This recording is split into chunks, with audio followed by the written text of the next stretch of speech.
Most people are just desperate to raise funds, but they do not believe that it is possible.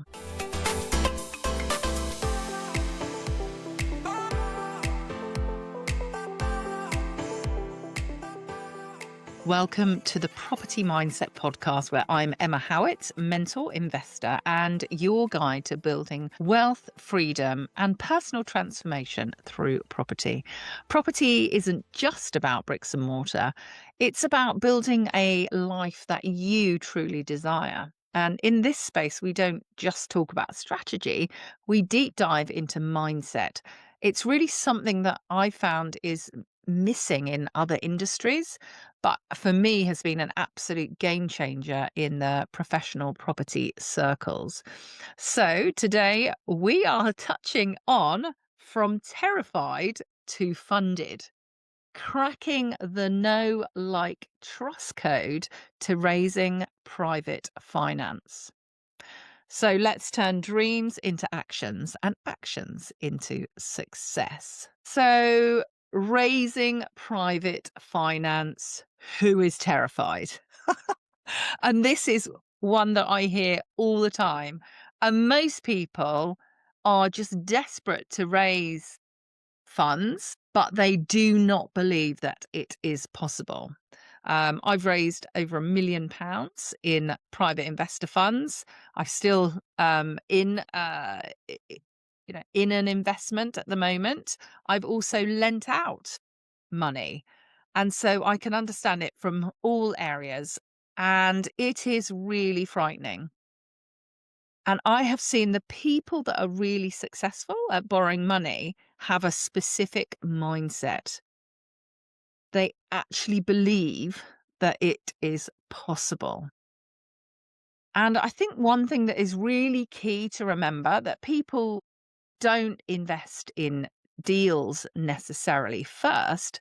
They invest in people. So they have to know, like, and trust you. Um, and this is really so important when understanding these kind of relationships. And it is this kind of whole raising private finance, the fear surrounding it is so much more backed by people's lack of mindset support. But if they really work on relationships and trust, then you'd be amazed how things can change and how things can develop and how you can raise some private finance. I've got a great quote to open with, and this is by Stephen Covey. Trust is the glue of life. It's the most essential ingredients in effective communication. I'm going to read that one again. Trust is the glue of life. It's the most essential ingredient in effective communication. That's Stephen Covey. So, why are so many of us terrified of raising private finance? And I think people tend to fall, I'm sure there are many more, but to fall into the following categories. Number one, I'm just too scared to ask. You know, who on earth do I think I am to go and ask for money? I mean, that's just crazy. And this is massive. People are really frightened. And I think especially in the UK, because we're terribly stiff upper lip, aren't we? Oh, we don't talk about money. That's not what we do. And I think that can really come across in us attempting to raise these kind of things. We're just terrified to talk about money. And then to actually ask somebody for money, and potentially people that you don't really know, that is just a step too far for so many of us. I think the second camp is that people are, no one's going to lend to me. I mean, who's going to lend to me? My parents won't lend me 20 quid. Who's going to lend to me? And again, this is a really interesting one, because a lot of people are kind of like, oh, I'm just starting in my property journey. No one's going to lend to me. Or they'll be like, oh, I've got to do 15 deals before I can go and ask anyone, just to prove that I can really do this. And it's huge. People just genuinely believe that no one would lend to them. And I think the third one for me is people's mindset in the fact that, well, I'd never lend to anyone else, so why would anyone lend to me? And that's just so key, isn't it? Like, honestly, if you wouldn't lend to anyone, why would anyone lend to you? I can understand it. I completely get it. So these are totally normal ways of thinking, of believing. But if you want to do things differently, you have to do things differently. And it's as simple as that. So we can constantly sit there thinking, I'm too frightened. No one's going to lend me money, or no one's got any money, and it really takes away this potential that's around us because inherently, generally, we're therefore really closed off. So it's so important that we understand these feelings to enable us to know how to move forward. I've got a couple of quotes here. This is attributed to Carrie Fisher. Sometimes asking for help is the bravest move you can make. Think about that one. The next one isn't attributed to anyone. Asking for help isn't giving up, it's refusing to give up. That's really, really powerful. A great book that I think at this stage is, if this is something massive for you, is by Gay Hendricks, The Big Leap. And this is all about your upper limit beliefs and definitely the kind of self-sabotage around success and money that many of us have. And it's something that, most people have had to work on at some level. So if you naturally can make money, but you want to go up to the next level, you've got to break some habits, some ways that you're behaving to enable you to go up to the next level. And you hear, well, Jeff Bezos started off in, a tiny garage office, and look at him now. There's been some massive changes along the way to make him one of the most richest, successful people running one of the most, whether you like it or not, incredible businesses. I mean, Amazon yearly makes multiple millionaires. So they're doing something, and he's had to change so much. So how can we help ourselves to make this journey of raising private finance a little bit easier? What things can we put in place to enable us to set us up to win rather than setting us up to fail? So, one of the elements that has always been sort of drummed into me, whether it's in sales or any of these things, is people have to know, like, and trust you. And I've had a chap kind of talking to me a lot about the fact that, oh, he can't raise private finance. And he's given me a big, long, old list of excuses as to why he can't raise private finance. But when I look into all the things that he is doing and is not doing, it's just really telling. He's doing the things that he feels comfortable. So, for instance, he's doing social media, but he's got 24 people following his posts. I mean, that's just not going to get you anywhere, isn't it? So, it's kind of like, it's great to have that kind of backup for you because you can say, oh, look, I've done all the work and no one's contacting me. Well, yeah, I can see that. That's not really surprising, is it? But we love to validate our failures. Oh, well, I tried and it just didn't work. Well, try harder, try again, try different. That's what we need to do. So when we talk about no, of the no, like, and trust, this is where, and especially in this day and age, unless you are, I mean, and there's lots of ways. So you can go out there and you can network massively, extensively, and people can get to know you like that. So I was part of the BNI for years and years and years, and there's a lot of people who knew me. I presume some of them liked me, excuse me, and some of them would have trusted me. Um, So that is one way of doing things. You've got friends, you've got families, you've got different social groups. They know you. Some of them will like you, some of them will trust you. But inherently in this day and age, you've got to have some kind of social media presence. That's my view. You might not agree with that, but I think it's really key. Even if it's kind of a LinkedIn page, your Facebook profile. I do everything on social media is purely business. I'm not somebody who shares my lunch, and I don't share anything. If I show my kids, it's just part of my business life. So social media is really key. Now you don't have to be some kind of, social media guru, and you certainly don't need to be posting all the time, but just some consistent information on what you're up to. If you're a property investor, I actually think it's really selfish not to share, because what you do can really inspire others, because somebody who's just one or two steps ahead of them is somebody who's really inspiring. So you see a lot of people who've got, a 50 million pound portfolio, and you're just starting out and want to do rent to rent. You can't really relate to somebody who is that far ahead of you. But if you've got somebody who's got 10 rent to rents, well, they're really accessible to you. And so I think it's really important that anyone who has a property business, just share a little bit about what you're doing. You'd be amazed how it can help so many people. And share it everywhere if you can. And again, just make it really simple. It doesn't need to be war and peace.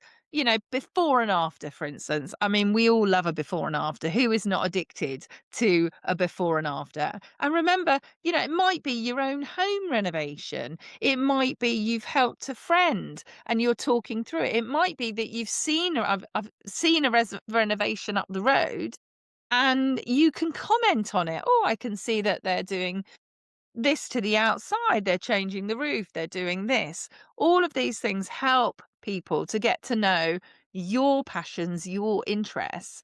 And you'd be amazed. Like, people really believe, I mean, I'm sure you're the same. I've listened to hours and hours of podcasts of people that I think I know.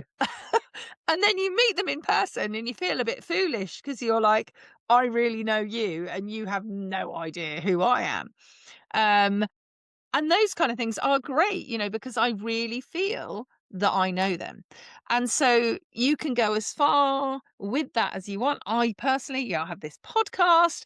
I'm quite happy to do videos and all of those kind of things. Other people aren't. And don't worry about that. You don't have to be there doing a video. But, you can do some before and afters. And I certainly would put the odd picture of you in there. Um, because I think those, again, are key. And you must have, please, guys, have pictures of yourself in a website. There's nothing worse, and I don't like doing business with people unless they've got a picture of themselves on their website, because I want to see who I'm working with. It's important to me. I don't know why, but yeah. I want to make sure nobody's hiding anything. So that's kind of like getting to know people. Be yourself, talk like yourself. Don't try and be somebody else. Don't try and act like anyone else. I'm me. This is me. This is the way I talk. In normal, every day you meet me in the pub, not that I'm there ever, but you meet me anywhere, a networking event. And this is me, this is how I talk. And that really helps to solidify that getting to know people as well. So the second one is to like. So what to do? Perfect. Sorry, that was my daughter asking me if she's wearing the wrong clothes. To like.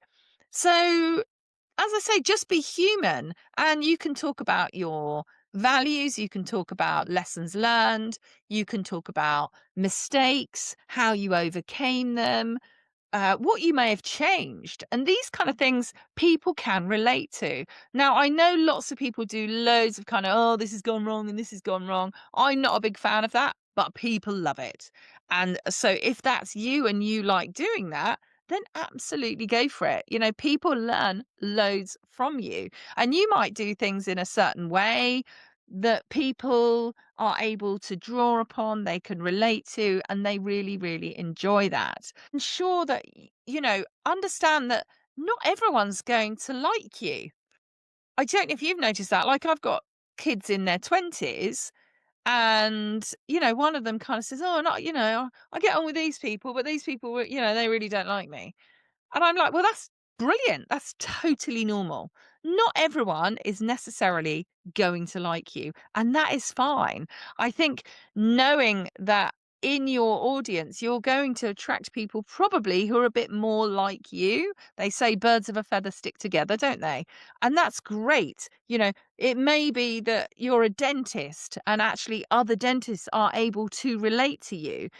They experience your lifestyle, they understand what you do with your money, those kind of things. And so you're likely to have potentially a following of dentists. You might be a mum. I tend to attract, for my mentorship, mums with families, with kids, because I can totally relate. I have that too. I'm juggling a family, businesses, all of those kind of things. So don't worry that you might be a little bit way out. Maybe you have, I don't know, orange, red hair, not red hair. That's a normal color, isn't it? Blue hair. Maybe you have blue hair and that's you.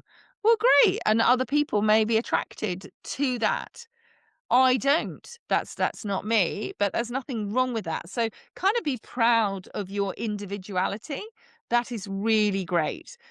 It will help people kind of understand who you are. I hope that helps. And then the third one is trust. And for me, this is very much about telling the truth. Now, I have had a mentee who kind of, they didn't fear, but they kind of didn't quite tell the truth, and it kind of came back and bit them on the bum, and they were like, "Oh, what do I do?" And we were able to sort of come up with a bit of a solution. But I think it's really key that you just are very honest about things, even things that you haven't done.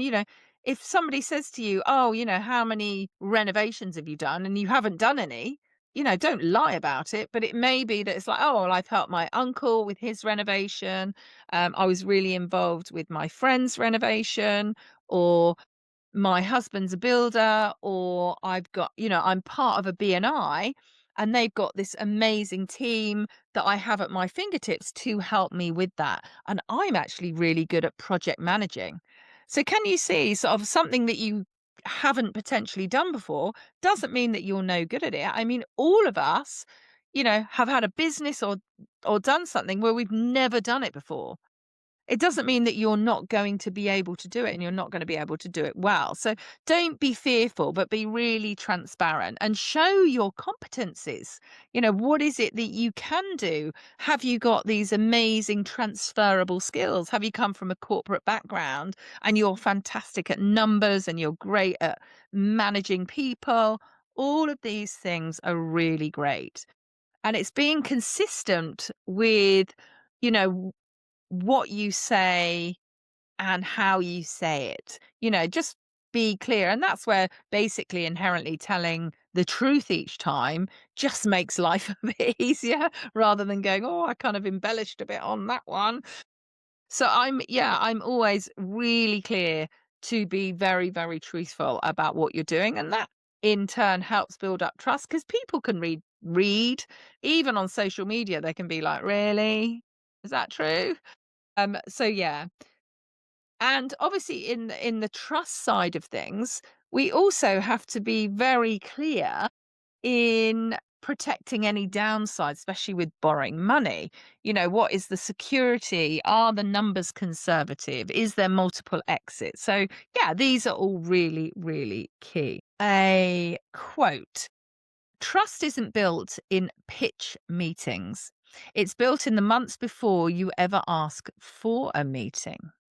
Really true. So this is why we're talking about this now. It's kind of preparing yourself, getting the things in the right way, talking to people, being really open about what you're doing. Look, these are the things I'm doing. It's so, so key.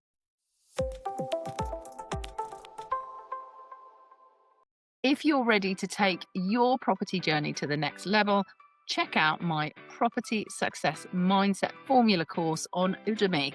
Inside, you'll discover actionable strategies and exercises designed to shift your thinking, boost your confidence, and help you navigate property challenges with clarity. Whether you're just starting out or looking to break through to a new level, this course delivers the mindset tools professional investors use every day. Visit the link in the show notes to unlock your property potential.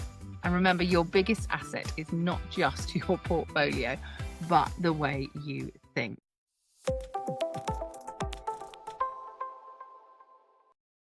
I've got a couple of book recommendations here as well. So, Raising Private Capital by Matt Fairclough. It's a very practical roadmap for attracting private money and also quite cleverly structuring deals. Another one, which I haven't mentioned before, is Property Magic by Simon Zicci. This is really strong on kind of creative finance and joint venturing. So, when you are talking around raising private finance, it's really important to not only think about, oh, I want to, borrow the money for this project and this is really great. Always try and turn it around and think, well, what would it be like for the lender?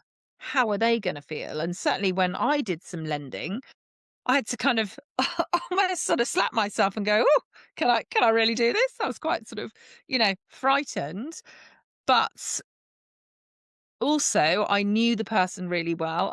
Knew them, I liked them, and I trusted them. And you know what? It was great. We had an agreement, and it all worked out well. But, there are massive fears for the lender. Will I get my money back? It's a big one, isn't it? And what exactly is my security and what happens if things go wrong?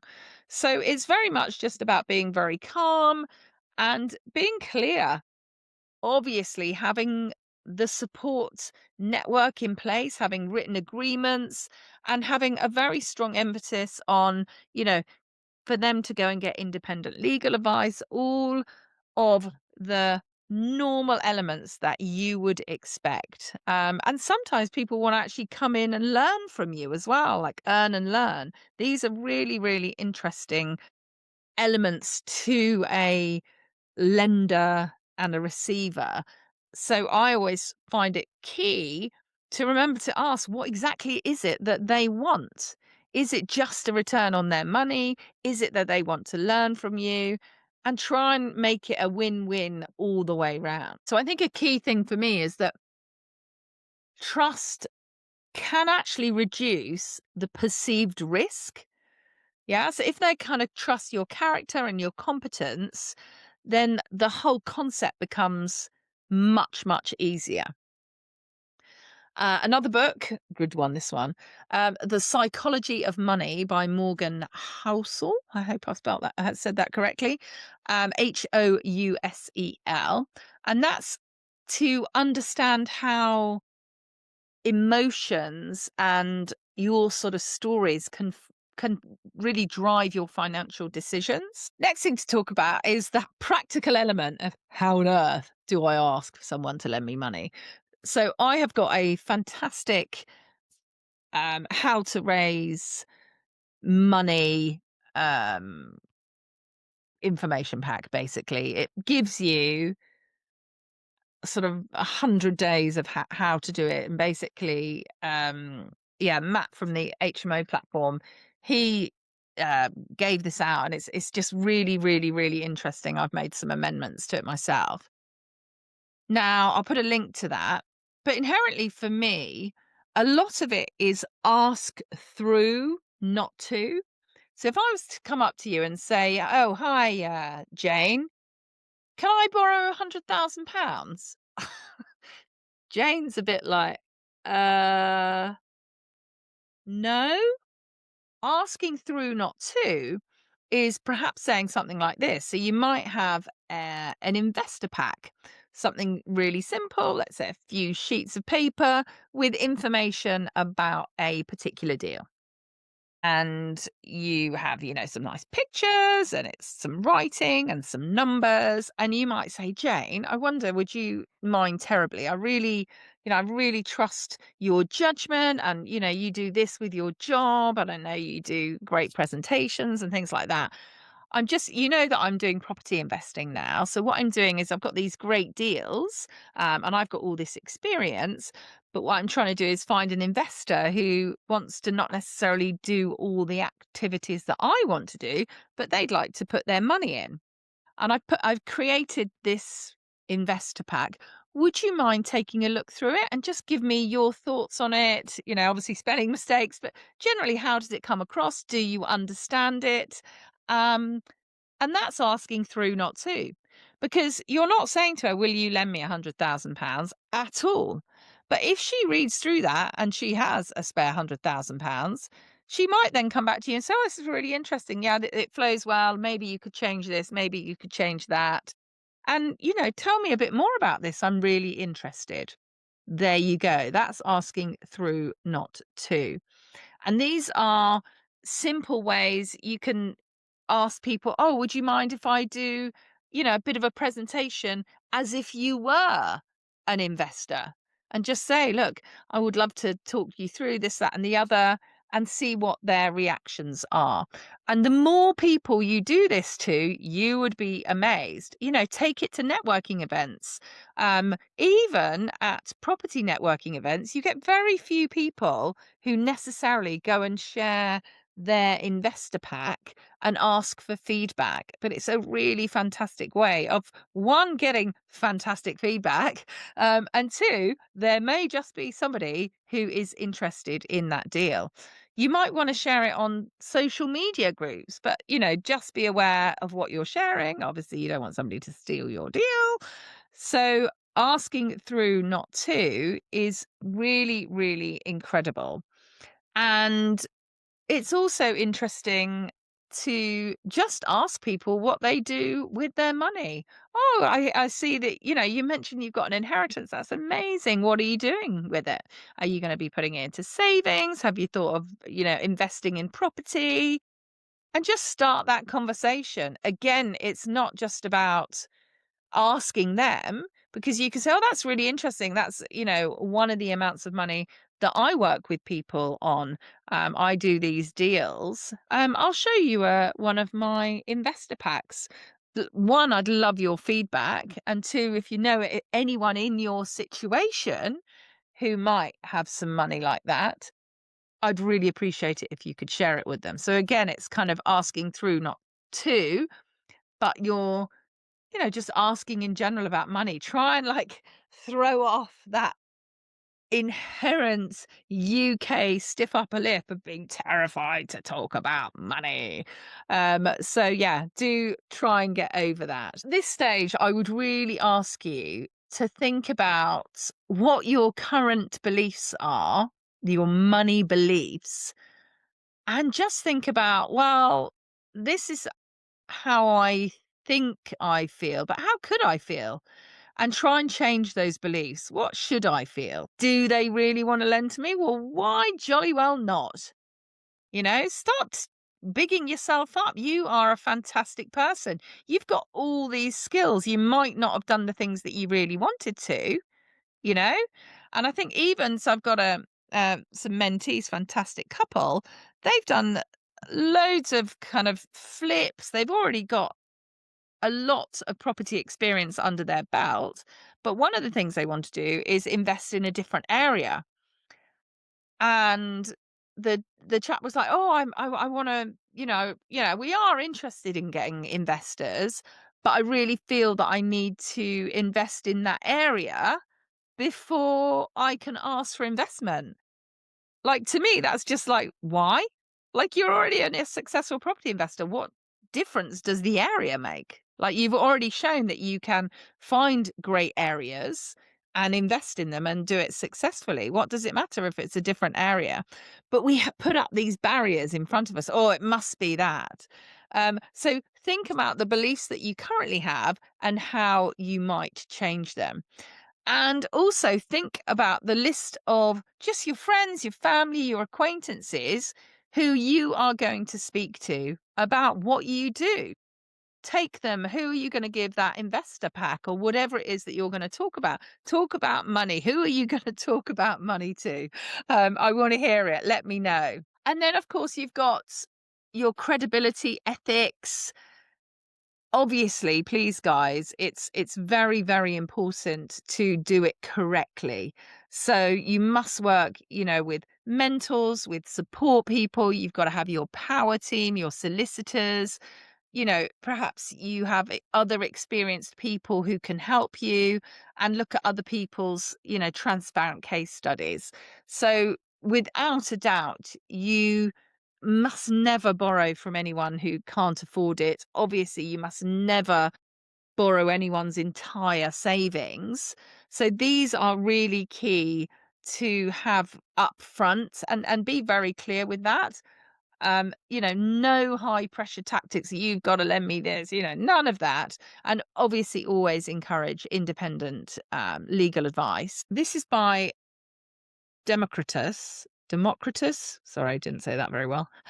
Do not trust everybody, only the trustworthy.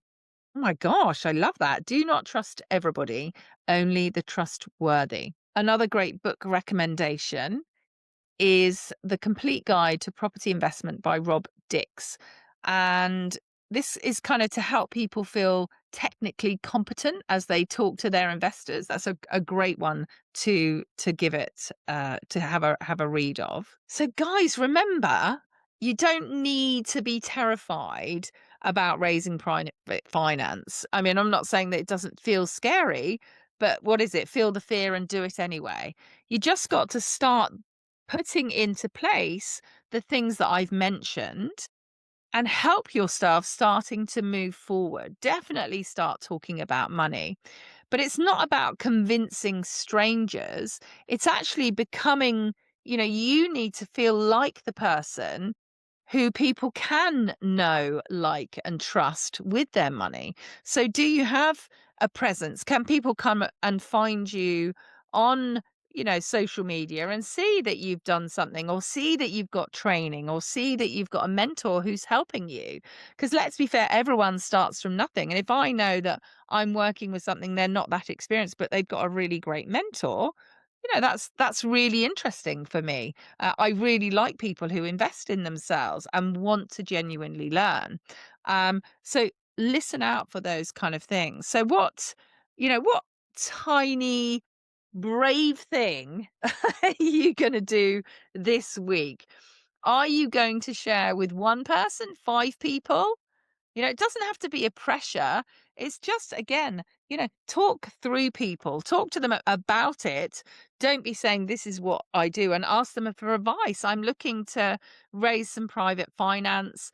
These are the things I'm doing. Have you got any recommendations? Have you got any networking events that you would recommend that I might be able to attend, just to tell people what I'm doing? And if they can hear you not being high pressure, not saying, I need this, then they're going to definitely recommend you. And do recommend pick one of the books that I've recommended. I'll leave the list in the show notes, and commit to reading some of that as well.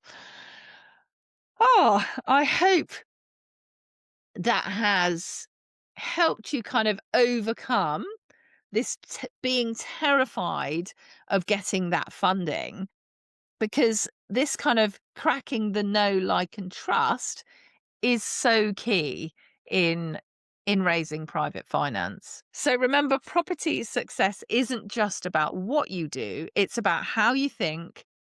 And when you combine a strong strategy with an unstoppable mindset, there's just no limit to what you can achieve. So do reflect on today's episode and consider again what exactly you're going to do to move you closer to your property goals. And if this episode has helped you see that raising private finance is really about becoming the person that other people can know, like, and trust with their money, the perfect next step is to sort of strengthen your relationship with risk and resilience. So I'm going to highly recommend going and listening to episode 27, which is called Risk and Resilience in Property. And in that episode, I break down the differences between reckless risk and calculated risk and share how to handle setbacks about making, around making them mean anything about your worth or your future. If you're ready to sort of step out and start asking for investment and keep going even when you feel scary or uncomfortable, then this episode 27 is going to help you build that resilient mindset that you need to kind of back yourself and reassure your investors, especially when bumps appear in the road, which we know they will. So, of course, if you know someone struggling on their property journey, please do share this episode. It could be that game changer that they need. And remember, the more people that we help, actually, the greater our own wealth, not just financially, but in every sense of the word. So, growing this community means growing the potential we all have to succeed together. And as always, remember, your mindset is your greatest property. Keep building it.